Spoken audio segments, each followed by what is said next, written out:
My autocorrect's fucked on WhatsApp. Every time I type in "and," it changed it to Anfield. That's so And imagine how many annoying. times you write the word "and." Oh, it's so annoying. Hey guys, welcome back to another tier list with myself and Angelina. We are here today looking at the top 10 Ballon d'Or contenders. This is basically a 10 of the favourites that I found on the internet, and believe me, there's a lot of articles on the internet. Right, the categories are favourite, makes sense, in the race, dark horse, better luck next year, and no chance. Okay. We're going to be extremely harsh with these no chance ones. We've got to be brutal. Imagine being brutal to technically like some of the best players in the world. 10 of the best, arguably, players in the world. Yeah, we're going to be brutal to them. We'll kick things off with Gigi Donnarumma. Unbelievable that a goalkeeper's actually made it even this close. You know what? Props to him. I'm happy to see him in there. Considering his age, like we've talked about him before, insanely talented. Obviously part of that Italy team. Yeah, Italy squad. Well at AC, moved to PSG.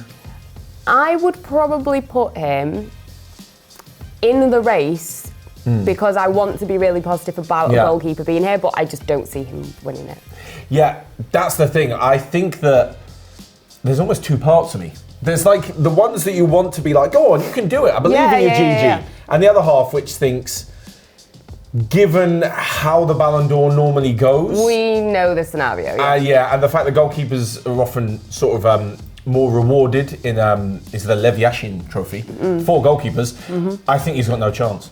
Yeah. I'm putting him at the bottom, not because I don't think Donnarumma is good, he just has no chance in winning this Ballon d'Or, I don't believe. Right, next up, Erling Haaland, number 9, the goal-scoring freak. Freak of nature. Freak of nature, you know. It's a difficult one. This, again, I don't know if he won it, like total worthy winner, I just don't see him winning it yet. I think he will win it in his career. So again, I'll probably put him in the race, but I don't see him actually getting it. Funnily enough, you say that. That is what I think. I've probably thought about this way too deeply. That is what I think most people who vote for it, so journalists, French football, probably think about Haaland. I think most journalists will sit there and go, you know what? Haaland's got the next 10 years to win a Ballon d'Or. Yeah. He doesn't need to win it this year. Yeah. So, but is that the right way to vote? Well, who knows? Well, I mean, every time you talk about, especially a goal scorer, when you talk about stats, on the flip side, you can go, yeah, but no trophies. True. And that's exactly what we have at Haaland. I personally don't think that's true. I think it's an individual award. Yeah, 100%. There's got He's to be not a in bit control of how that club performs. Exactly. It's not his sole responsibility. Yeah. There's got to be a bit of give and take. Yes, I think the trophies are important, but not completely, because then you could get some players who've just been part of a very good team. For me, Haaland, better luck next year. I don't think there's any rush for him to win it. Maybe it's a bit more pressing that the guys who are winning all the trophies towards the end of their career are going to win it. Yeah. But I feel like a lot of people would be like, yeah, he's got loads of time to win it. Yeah. Same thing with Mbappe, who isn't actually on this list. Next up, number 8, Romelu Lukaku. Ooh. Big Lukaku fan. Very good player. Obviously was part of a very important Inter Milan team. And I think for me, I give him props because we have really seen him transformed. Yeah. And I really do rate him for that. Obviously, part of a Belgium team that, you know, this golden generation, they're not really looking at him on a national perspective. Individually, I think he's been good, but as part of that team, they've not been the best considering the team that they have. But yeah, he was really good for Inter Milan. And I feel like he's getting a lot more respect nowadays than what he previously got. So maybe put him in the dark horse category. Yeah, I'm joining you in dark horse. Yeah. I think for the same reason as Haaland, a ridiculous amount of goals, very good for the team, and he obviously added the Serie A trophy on top of that. So one step up from Haaland. Dark horse. Kevin De Bruyne next up. Always seems to be there or thereabouts because he's so ridiculously good. Part of that generation that didn't do much though, like you're talking about. I think, Lukaku. Yeah, definitely for the national team, I'm in that same mindset. And also with Manchester City, still a brilliant side. But I think, had they have won the Champions League, I think I would have put him further up there. And I still think that City have got so much potential to win the Champions League. So I'm probably going to go better luck next year because I'm intrigued to see how this City side do this well, I guess it would technically be next year, but yeah, I don't see him winning it, and I think maybe it would have been different had they have been better in. I mean, they got to the final, still good. Got to the final. But yeah. Yeah, I actually agree with you. I think. Oh, I don't know. They did win the Premier League. He is insanely talented. Yeah, they did win the Premier League. The thing is, I feel like with De Bruyne, unless it's just the way it goes, unless you're actually hitting the headlines for top goal scorer, top assister, or this, that, and the other.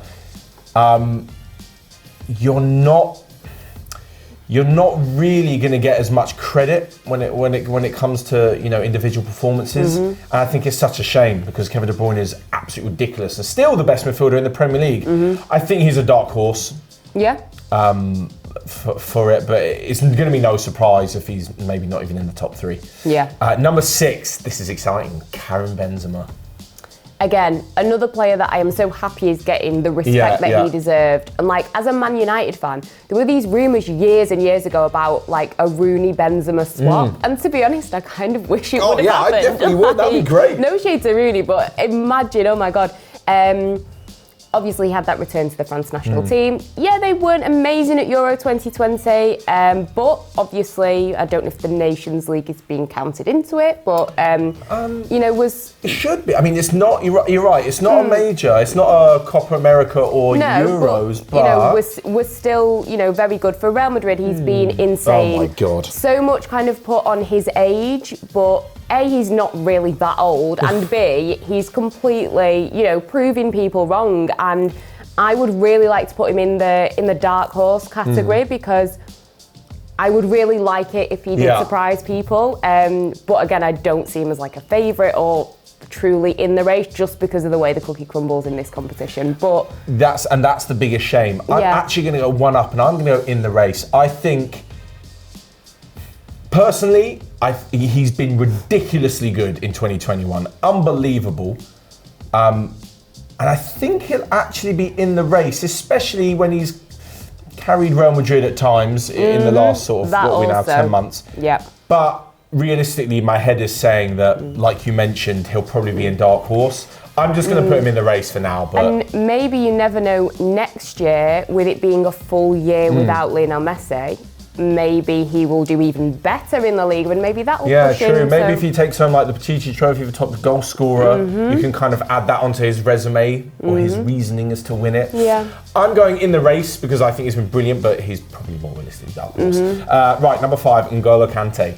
This is one of the exciting ones, along with another midfielder who, if you're looking at all the stats that you normally want to look at, or the exciting stats, we talk about goals and assists and winning personal trophies, N'Golo Kante won't be there. No, but he's still very well liked, an insane talent. An insanely obviously good midfielder. Did win the Champions League. Won the Champions League. And again, I think had France have done a bit better in Euro 2020, maybe you would have been pushed up a little bit more.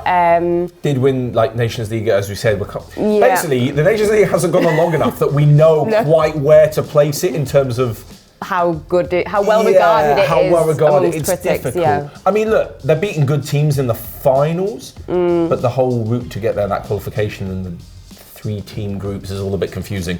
What do you think about Kante? I personally think he should be in the race. I agree. He Pun should intended be. for someone who's very fit and has a long-lasting stamina when it comes to running. Yeah, I mean, I was thinking more dark horse, but you've said in the race, I may actually switch and join you because he got man of the match in both semi-final legs in the Champions League and the final. Yeah, I think we have to put it. I think I'm going to go with you. I'm going to up it and go with you. Raise the Kante bar. In the race, yeah. I think he's in the race. I'm not sure. Yeah, at a quick glance, he's not a headline grabber, and France were pretty poor at the Euros.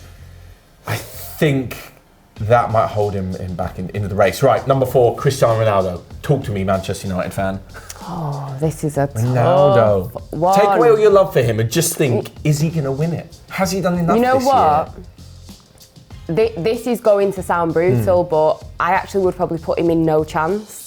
Just because I don't think he's going to win it this year. I don't think he's done enough. And yeah, he's not solely responsible for Juventus, but Juventus were not great. And he just didn't have that Ronaldo effect that we're used to. And like I say, that's not necessarily his fault. He's a victim of his own success. Yeah, You're used to better Ronaldo. When you look at the seasons or the years that he's won it before, when he has been unstoppable for Real Madrid, he was still brilliant. Yeah. But I just don't think it was that level of people being completely wowed and taken aback by him. And I don't know how much you can count Manchester United in this, again, because, it's only been a few months, but he has had a brilliant, Ronaldo effect, seemingly, behind the scenes and scoring goals, but I don't really think you can count that into it at this point, because scoring a few goals isn't the be-all and end-all. There's so many players, I think, who have a better chance than him. Yeah. That's the problem.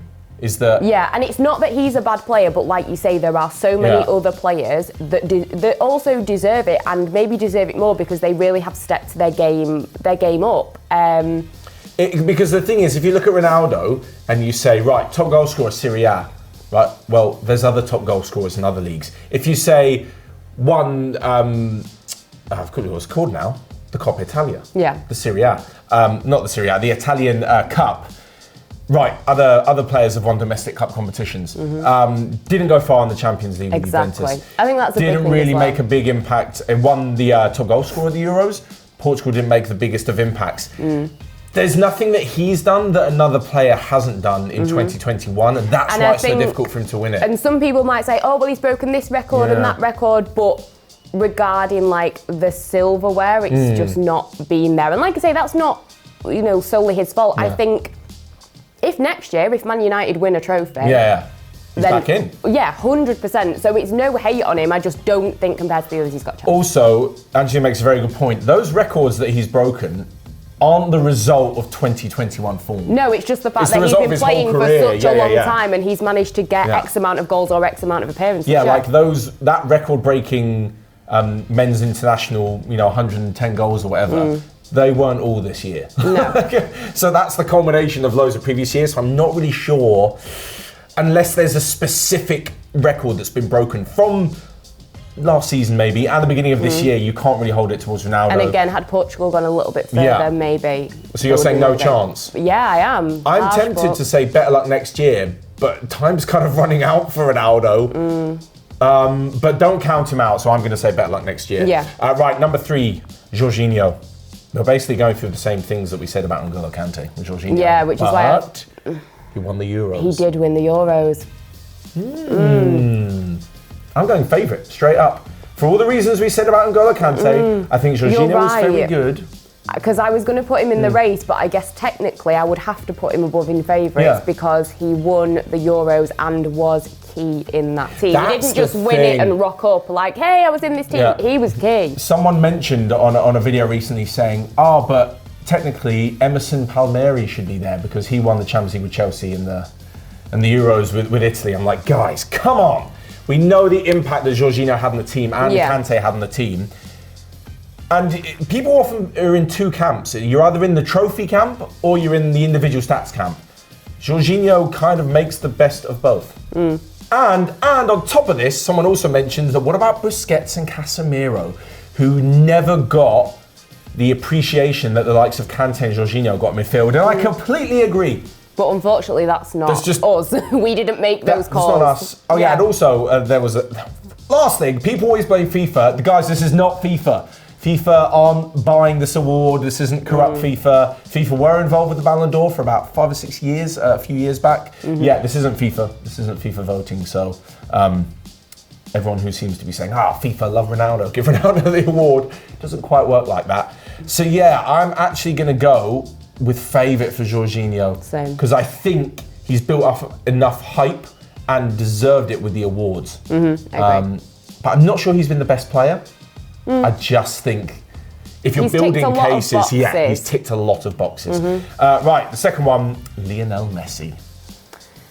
An interesting one, like the Ronaldo situation, in that you are used to them being so consistent. And again, it's not like he's been terrible. Obviously, it's been tricky with the Barcelona situation. The team as a whole haven't been at their best. Yeah. I think the fact that he's maybe not, which again isn't necessarily his fault, but he's not really hit the ground running with PSG. PSG, yeah. So I think the thing is, with Lionel Messi, expectations are extremely high. Yeah.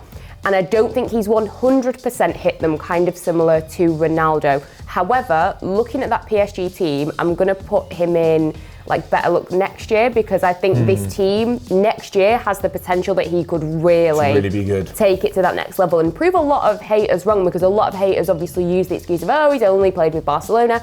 If he can really, you know, smash it out of the park with PSG, that really does take it to that next level of the debate as well. Yeah, so. True. In terms of the trophies, obviously you have the Copa del Rey, like Ronaldo, but the Copa America. That is true. First one, that is what's true. On his side. The thing is though, so Barcelona were pretty poor towards the end of last season, very poor this season. Does that make Messi look even better though? Basically, look at Barcelona now without Messi. True. That makes him look even better, and that he still managed to put up good numbers. So maybe that could swing things, yeah. But I just compare it to some of the other performances from other players that we've seen, and it's no hate to him whatsoever. Of course, he's still a talent. Where are you going to put him? I think I'm going to put him in better luck next year, just because I am really excited for next year to see what he brings to the table. I think he'll be ridiculously good next year. I'm still going to put him in the race. In second, because, like we've mentioned with quite a lot of these players, there is a backstory to each one. There's always, you know, the Haaland backstory is he's got loads of years to win it. So maybe you don't feel as guilty not voting for him now, or if he doesn't win it.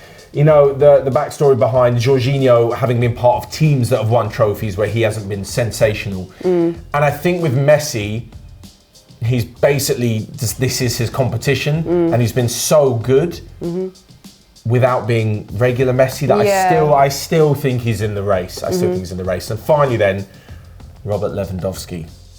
Gotta be a favourite. I mean, if this man doesn't win this trophy, it is a disaster, because he should have won it last year. That's my question. If he'd have won it last year, do you think there'd be the same fanfare around him winning it this year? Or is this sort of a, not reward, what's the word? Is this sort of like, he's deserved it because he couldn't win it last year because it was cancelled? I think he still would have been in the race. Maybe the hype wouldn't have been as big that he has to win it. It would have been, he's definitely in the mix. Because it would have been robbed because he didn't win in 2020. Yeah. He's still a favourite. He's got to be a favourite. I mean, the man deserves it. And again, you know, looking at it, no disrespect to him, but like we say, Haaland's got 10 years to win it. You know, we don't know how many years he's got to win it. And he deserves it. And he picked up the Golden Shoe Award for the most goals in Europe. Bayern Munich won everything bar the DFB Pokal. I believe Dortmund took that home. I just think, and he obviously broke that record of Gerd Müller, and talking about that was the record for one season, with 41 goals and a ridiculous amount of goals in not so many games. I just think it's so difficult to look past him. He's the red hot favourite for a reason. And I think that, you know, people could argue that, oh, you know, with his nation, he's not necessarily been absolutely amazing, but there's only so much you can do in a team. And also, I think his individual performances with Bayern completely overshadow anything that you could try and criticise with Poland. That's the thing, I mean? because with Poland, the expectations aren't that he's going to lead them to any sort of international trophy. It's just kind of the way it is. I think that's what's held Messi back sometimes, is that Argentina have always had a good team. That's the thing, so maybe the expectation's been a bit higher. We're putting him a favourite? Yeah. Got to be. It absolutely has to be. But you guys, of course, let us know yours in the comment section below. That is all for myself and Angelina for the Ballon d'Or contenders. 29th November is when it's announced. So yeah, we'll probably react to it after. Anyway, we'll see you guys next time. Ruined it.